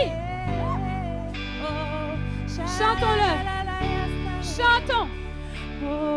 Si vous avez mal au dos, Dieu va guérir votre dos. Mal à la tête, Dieu enlève la tête. Chantez. Oui, je crois en toi. Oui, je crois en toi. Yeah. Tu es le Dieu de miracles. Oui, je crois en toi. Oui, je crois en toi. Tu es le Dieu de miracles. Yeah. Oui, je crois en toi. Oui, je crois en toi. Tu es le Dieu de miracles. Oui, je crois en toi. Oui, je crois en toi. Tu es le Dieu de miracles. Oui, je crois en toi. Oui, je crois en toi. Tu es le Dieu de miracles. Oui, je crois en toi. Oui, je crois en toi. Tu es le Dieu de miracles. Je vais faire un appel pour tous ceux qui ont des problèmes de santé. J'aimerais vous inviter à venir là devant. Et puis pas seulement ça, j'en vois plusieurs qui commencent à pleurer, que Dieu est en train de faire quelque chose en vous. J'aimerais aussi vous inviter devant. On va continuer à faire ce chant et je vais prier pour vous plus individuellement. Mais j'aimerais vraiment vous encourager de... Il y a quelque chose quand on passe la peur des gens. C'est fou. Si ça, c'est la clé à tellement. Ils peuvent penser ce qu'ils veulent. Moi, je veux ma guérison. Ils peuvent penser ce qu'ils veulent. Moi, je pleure. Et oui, la vraie force, c'est de pouvoir montrer ses faiblesses. La victoire, c'est de traverser l'épreuve. C'est pas de la fuir, c'est de la traverser et d'être victorieux. Le chrétien qui est victorieux, c'est le chrétien qui va traverser l'épreuve et il va se tenir debout en disant « Oui, j'ai eu des choses arrivent, mais Dieu est là. » Chantons ce chant, alors que j'aimerais aussi que tous les yeux soient fermés. C'est pas par rapport à exposer les gens. Et quand vous venez devant, j'aimerais vous demander de juste lever les mains et commencer à chanter. On va rechanter ça. Oh. Allez, venez devant maintenant. Pas attendre. Oui, je crois en toi. Oui, je crois en toi. Tu es le Dieu de miracles. Alléluia, il y a une vague. Oui, je crois en toi. Oui, je crois en toi. Tu es le Dieu de miracles. Fais des miracles, Seigneur. Vas-y, chantez ça. Oui, je crois en toi. Avec une force, une autorité. Oui, je crois en toi. Tu es le Dieu de miracles. Alléluia. Oui, je crois en toi. Ok, si vous commencez à trembler, Oui, c'est je normal. crois en Il toi. y en a ici, vous avez de la chaleur. Tu es le Dieu de miracles. Il y en a ici, il y a de la chaleur. J'aimerais vous demander de toucher personne à côté de vous. C'est quelque chose d'individuel right now. Oui, je crois Là en maintenant, c'est toi. quelque chose d'individuel. Tu es le On Dieu libère l'onction de guérison dans ce miracles. lieu, dans le nom de Jésus. Que la puissance de Dieu tombe maintenant. Oui, je Wouh! crois en toi. Oui, je crois en toi. Tu es le Dieu de miracles. Oui, je crois en toi. Oui, je crois en toi. Tu es le Dieu de miracles. Alléluia. Oui, je crois en toi. Oui, je crois en toi. Tu es le Dieu de miracles. Oui, je crois en toi. Oh Seigneur. On libère le feu du Saint-Esprit dans ce lieu. La liberté du Seigneur Jésus. L'onction de guérison. C'est là, c'est là, c'est là. Il y en a plein qui commencent à sentir. Oui, je crois. Il y en a plein qui toi. pleurent. Il y a le feu. Oui, je crois en toi. Libère ce feu. Tu es rien ne le t'arrête Dieu Un de feu que rien miracles. t'arrête. Oui, je crois en toi. Oui, je crois en toi. Tu es le Dieu de miracles. Oui, je crois en toi. Oui, je crois en toi. Tu es le Dieu de miracles. Oui, je crois en toi. Et tu vas Oui, je aller. crois en toi. Tu es le Dieu de miracles. Celui qui est et qui sera. Ô Dieu puissant ressuscité. Tu es celui qui donne la vie. Tu es le Dieu des miracles, le Dieu des miracles, le Dieu qui est et qui sera. Ô Dieu puissant ressuscité, tu es celui qui donne la vie. Tu es le Dieu des miracles. Le Dieu des miracles. Oui, je crois en toi. Oui, je crois en toi. Tu es le Dieu des miracles. Oui, je crois en toi. Oui, je crois en toi. Tu es le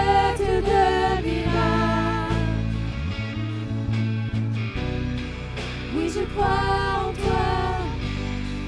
Oui, je crois en toi. Tu es le Dieu de miracles. Oui, je crois en toi. Oui, je crois en toi. Tu es le Dieu de miracles. Oui, je crois en toi. Oui, je crois en toi. Tu es le Dieu de miracles. Celui qui est et qui sera. Oh Dieu puissant ressuscité. Tu es celui qui donne la vie. Tu es le Dieu de miracles, le Dieu de miracles, le Dieu qui est et qui sera. Oh Dieu puissant ressuscité, tu es celui qui donne la vie. Tu es le Dieu de miracles, le Dieu de miracles. Oh, celui qui est et qui sera. Oh Dieu puissant ressuscité. Tu es celui qui donne la vie. Tu es le Dieu de miracles, le Dieu de miracles. Oui, je crois en toi. Oui, je crois en toi. Tu es le Dieu de miracles. Oui, je crois en toi. Oui, je crois en toi. Tu es le Dieu de miracles. Oui, je crois en toi. Oui, je crois en toi. Tu es le Dieu de miracles. Oui, je crois en toi. Oui, je crois en toi. Tu es le Dieu de miracles.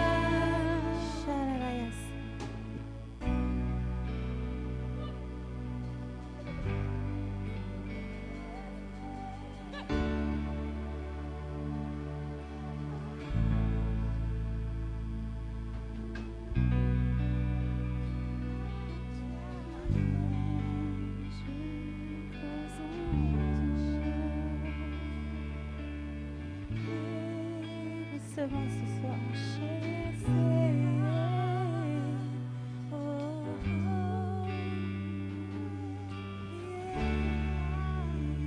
J'aimerais vous encourager à ne pas perdre patience.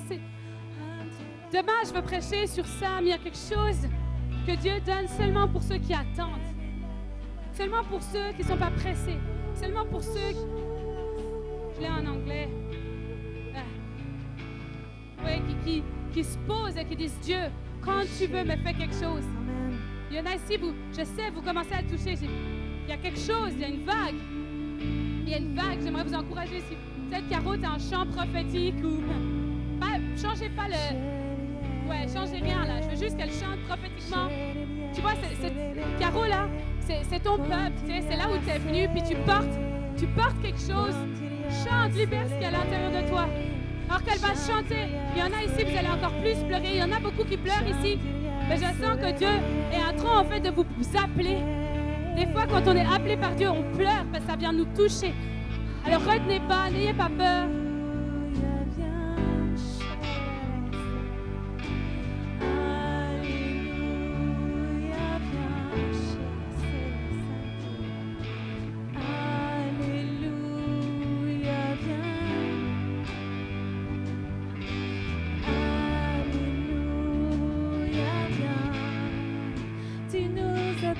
Chercher ta face,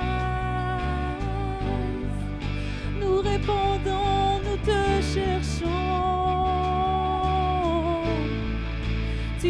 appelle chercher ma face. Nous répondons, nous te cherchons. Nous te cherchons. Nous te cherchons. Nous te cherchons. Ce que nous voulons, c'est toi. Ce que nous voulons, c'est ta présence.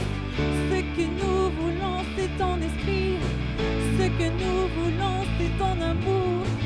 Touche ton cœur, touche nos cœurs, mon Dieu.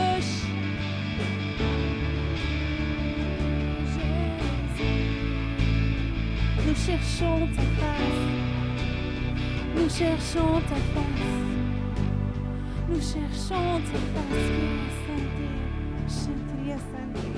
Chante dans mon cœur l'esprit qui dit: je suis le Dieu de miracles, mais je veux que tu me cherches. Je ne veux pas que tu cherches mes miracles. Amen. Alors Seigneur, on veut répondre à ça. Nous te cherchons toi. Nous te cherchons toi. Nous te cherchons toi pour qui tu es, oh Dieu. Shalaya Santi. Halalalaya Santi. Nous te cherchons toi. Nous te cherchons toi. Shalaya Sere. Tu es ma plus belle histoire d'amour. Oh mon Dieu, Shalaya Santé. Rien ne se compare à toi. Rien ne se compare à toi. Rien ne se compare à toi.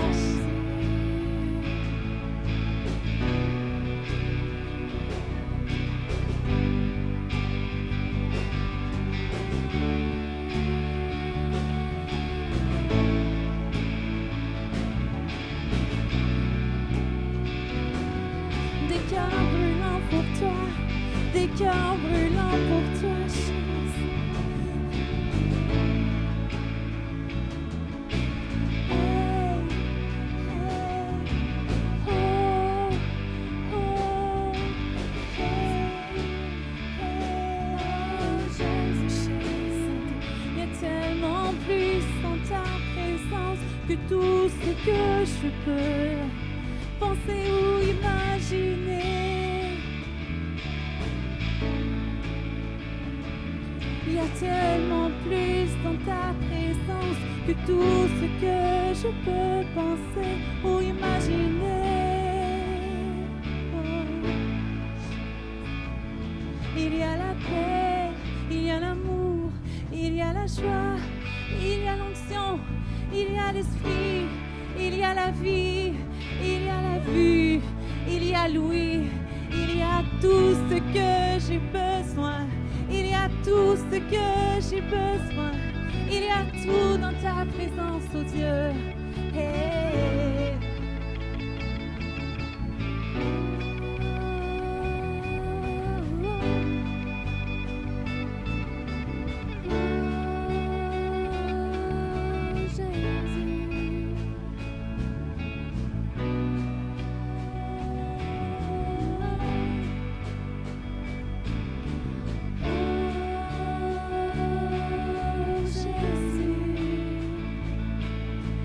Oh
je crois en toi. Oui, je crois en toi.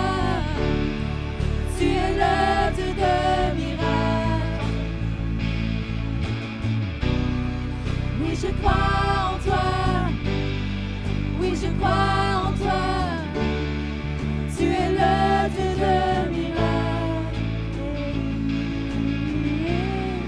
Oui, je crois en toi. Oui, je crois en toi. Tu es le Dieu de miracles. Je chanterai ton amour pour toujours. Je chanterai ton amour pour toujours. Je chanterai ton amour pour toujours. Je chanterai ton amour pour toujours. Je chanterai ton amour pour toujours. Je chanterai ton amour pour toujours. Je chanterai ton amour pour toujours. Je chanterai ton amour pour toujours. Oui, je crois en toi. Oui, je crois en toi. Tu es le Dieu de miracles. Oui, je crois en toi. Oui, je crois en toi. Tu es le Dieu de miracles. Oui, je crois en toi. Oui, je crois en toi. Tu es le Dieu de miracles. Oui, je crois en toi. Oui, je crois en toi. Tu es le Dieu de miracles.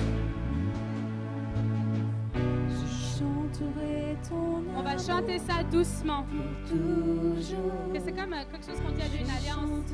Je chanterai ton amour pour toujours. Dieu élève un peuple. Je vous dis là, vous êtes dans votre truc, peut-être vous ne regardez pas, mais il y a des gens, ils pleurent de partout. Dieu, je les vois, il est en train de saisir des gens. Puis je vous le dis là, je sens que ça va plus jamais être pareil. Ça va plus jamais être pareil. Je chanterai ton amour pour toujours. Je chanterai ton amour pour toujours. Allez-y, chantez ça. Je chanterai ton amour pour toujours. Il vous baptise. Je chanterai Il y a un baptême d'amour. amour Plus de rejet. pour toujours. Plus de rejet. Je Le rejet, il n'est pas de chanterai Dieu. ton amour pour toujours. Je chanterai ton amour pour toujours.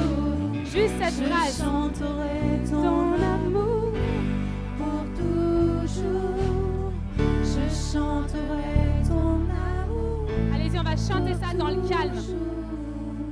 Je chanterai ton amour pour toujours. Je chanterai ton amour pour toujours. Je chanterai ton amour pour toujours. Je chanterai ton amour. Je veux que vous entendiez votre voix. Je chanterai ton amour pour toujours. Il y a quelque chose quand on entend sa voix. Je chanterai ton amour pour toujours. Je chanterai ton amour pour toujours. Je chanterai ton amour pour toujours.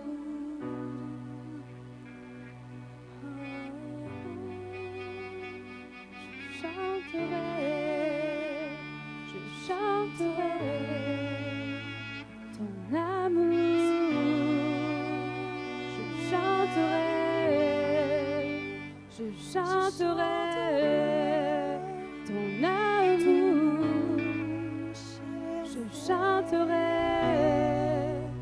Je chanterai chanterai ton amour. Je chanterai, je chanterai, je chanterai ton amour. Je chanterai, je chanterai, je chanterai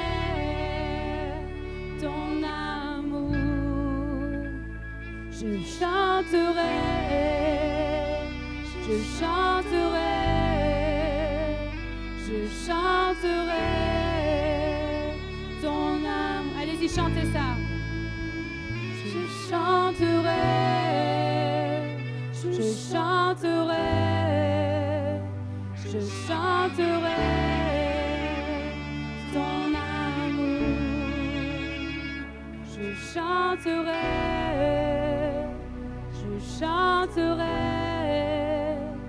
je chanterai ton amour. Je chanterai, je chanterai, je chanterai ton amour. Je chanterai, je chanterai, je chanterai ton amour. Allez-y, chantez. Je chanterai, je chanterai, je chanterai ton amour. Je chanterai, je chanterai, je chanterai ton amour. Allez-y. Je chanterai, je chanterai, je chanterai ton amour. Je chanterai, je chanterai, je chanterai ton amour. Oui, pour toujours, je chanterai, je chanterai, je chanterai toujours, je chanterai, je chanterai, oui pour toujours, je chanterai pour toujours, je chanterai, je chanterai, je chanterai pour toujours. On chantera, on chantera, on chantera pour toujours. Allez-y.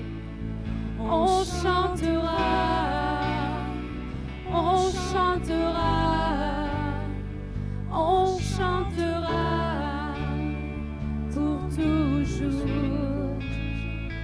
On chantera, on chantera, on chantera pour toujours. Allez-y.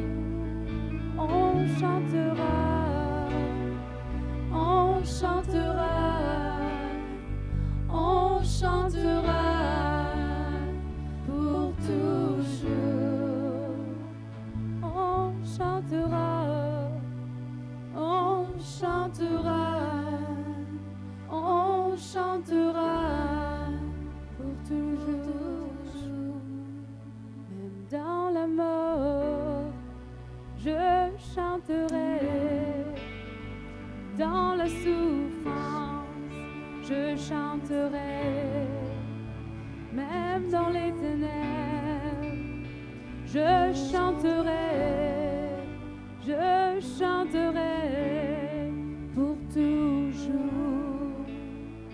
Même dans la souffrance, je chanterai. Je chanterai pour toujours. es mon roi, tu es mon roi, tu es mon roi pour toujours. Tu es mon roi, tu es mon roi, tu es mon roi pour toujours. Oui, seulement toi. Oui, seulement toi. Oui, seulement toi. Pour toujours. On chantera. On chantera. On chantera. On chantera. Pour toujours. Tu es mon roi. Tu es mon roi. Tu es mon roi pour toujours. Yes, Jésus.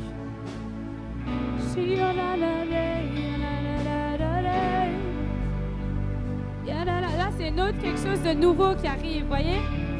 C'est juste nouveau, différent. Il faut aller avec le vent. Il faut suivre ce que l'Esprit fait, tu sais. C'est différent. Chantons en langue. Certains qui sont malades vont être guéris là maintenant. Souvent, quand je chante, j'ai des fois chanté, les gens ils sortaient des chaises roulantes, les muscles qui étaient fatigués, la vie revenait dans les muscles. Les gens qui avaient des problèmes aux yeux, ils étaient guéris, les épaules étaient guéries, les scolioses, les dos revenaient. Dieu siège au milieu des louanges de son peuple. On va chanter un autre petit 5 minutes et après j'ai fini.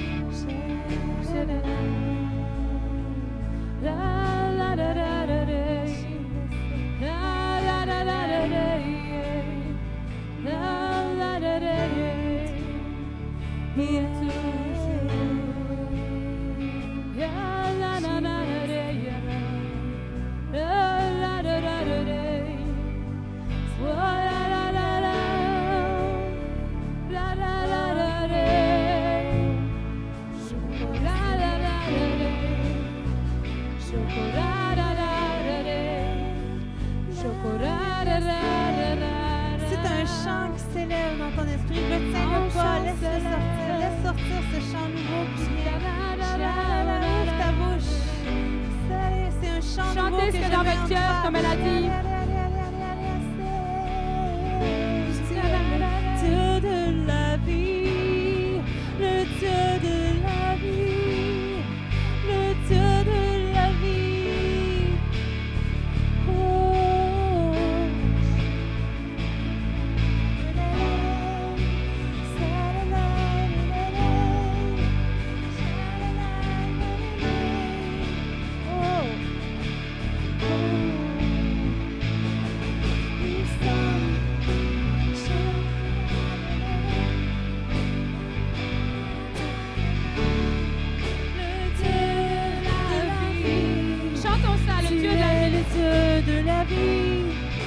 Tu es le Dieu de la vie, tu es le Dieu de la vie. Oh, le maître, tu es le maître de la vie, tu es le maître de la vie, tu es le maître de la vie. Oh, tu es le maître de la vie, tu es le maître de la vie. Tu es le maître de la vie, oh, créateur de la vie, créateur de la vie, créateur de la vie, oh, créateur de la vie, créateur de la vie, nous t'appelons créateur de la vie. La vie est en toi, la vie est en toi, la vie est en toi. Oh, la vie est en toi, la vie est en toi, la vie est en toi.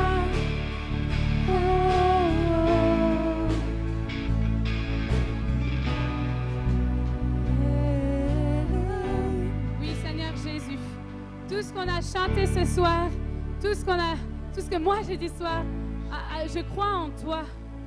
Seigneur, je crois en toi et je crois en ce que tu veux faire dans cette région. Seigneur, toi, tu vois les choses différemment. Tu penses différemment, tu agis différemment. Ta norme n'est pas notre norme. Ton normal n'est pas notre normal, Seigneur. Et je vais prier pour les gens qui sont ici, que tu es sur le point de transformer leur vie pour du positif. Seigneur, tu es sur le point de souffler sur cet endroit comme tu ne l'as jamais fait auparavant. Seigneur, je te donne la gloire. Merci pour ce que tu as accompli. Merci parce que tu viens toujours. Pas comme on veut, pas comme on l'attend, pas comme on l'est. Mais tu es toujours là, Seigneur. Et Seigneur, je prie que tu mettes en nous un feu, une faim et une soif. Que rien ne pourra arrêter. Seigneur, je veux prier pour les jeunes ce soir. Qu'ils te servent. Qu'ils te servent. Ce n'est pas une activité comme une autre, c'est qu'on te sert, on a faim, on a soif. Merci Seigneur parce que tu cherches une génération. Pas seulement les jeunes, tout. Tu cherches. Tu regardes et tu cherches qui va se lever pour toi. Nous voici, Seigneur, envoie-nous. Nous voici, Seigneur, envoie-nous. Envoie-nous, Jésus, envoie-nous. Ici, jusqu'aux extrémités de la terre, envoie-nous. Qu'il y en ait ce soir que tu les rencontres pendant la nuit, que tu continues à toucher, Seigneur, tu finis ce que tu as commencé. On croit en toi, on croit que tu es le Dieu de miracles. Amen.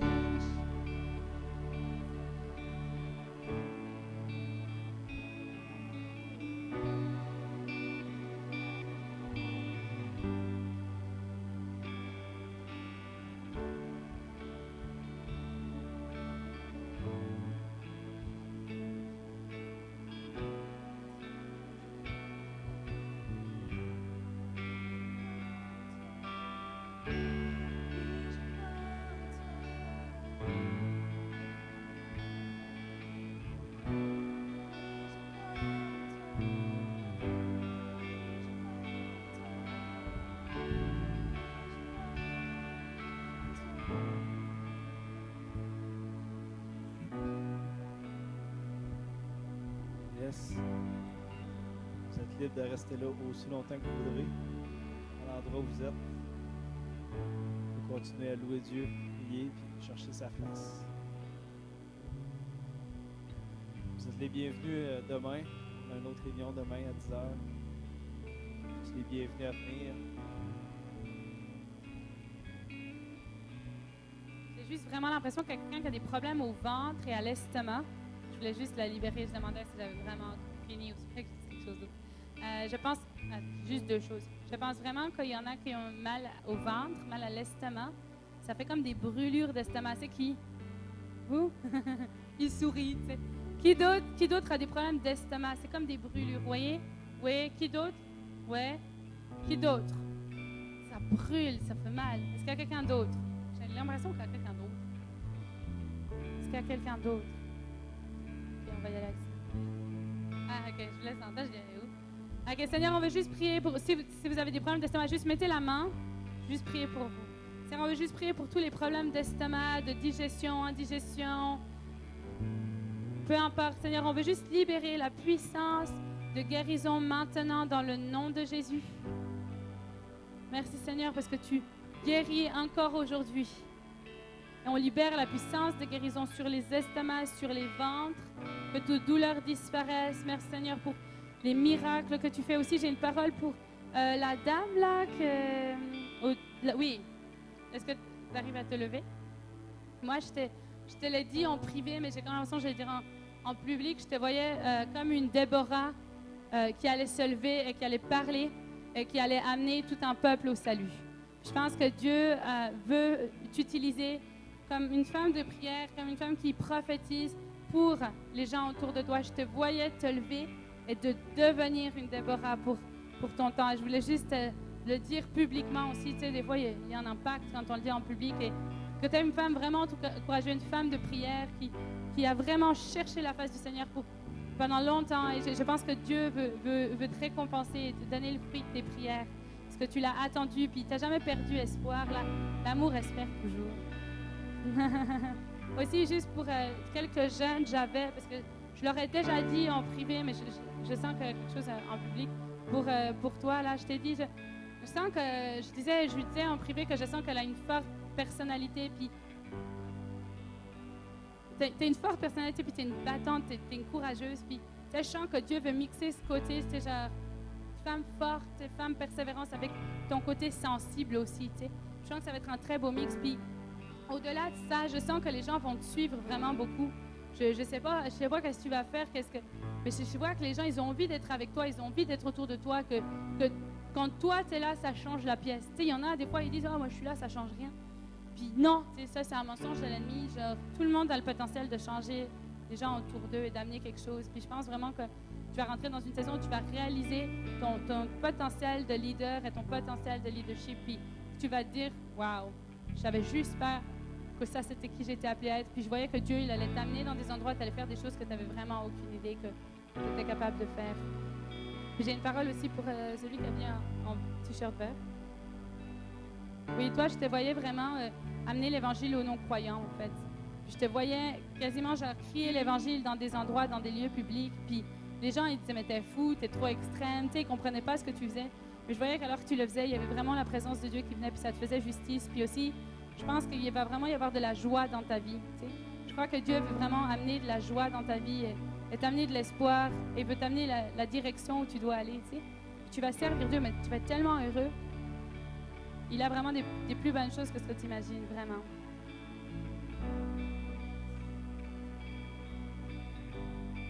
Ah, puis aussi pour la fille derrière qui a le t-shirt bordeaux, là.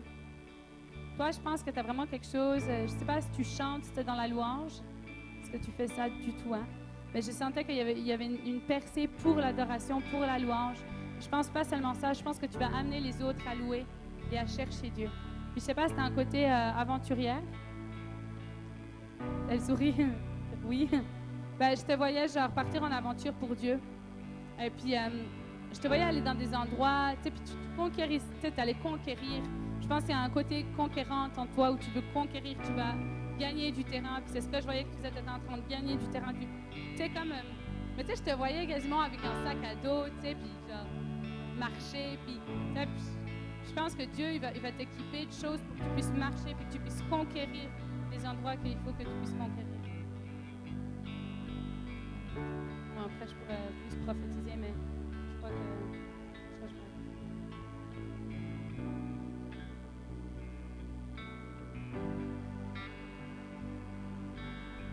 Dernière pour celui qui a la casquette avec le gros rouge là. Je pense, comment tu t'appelles? William. William, je pense que Dieu veut vraiment aussi t'utiliser, mais moi, ce que je vois, c'est que je vois un feu, tu sais, mais c'est un feu de sainteté, tu sais, c'est comme Moïse quand il arrivait vers le burning bush, le buisson ardent. Et je te vois arriver comme ça dans la présence de Dieu, avoir une rencontre avec le feu de Dieu. Il y a quelque chose dans ta vie par rapport au feu de l'esprit. Puis, tu sais, genre comme je disais, moi, j'ai été impactée par le feu, puis d'autres, ils seront impactés par la paix ou d'autres choses.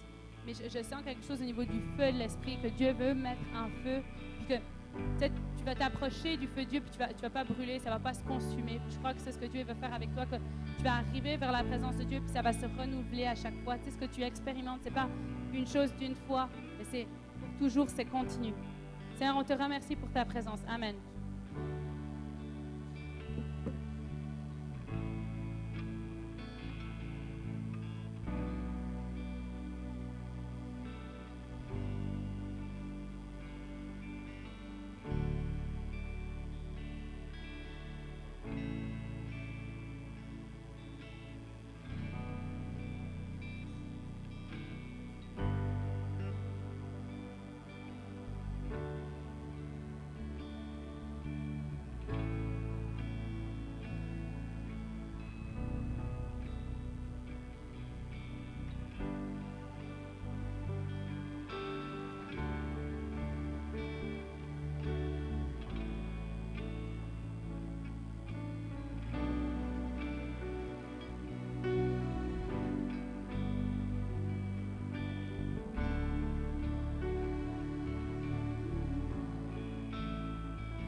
le roi de mon cœur.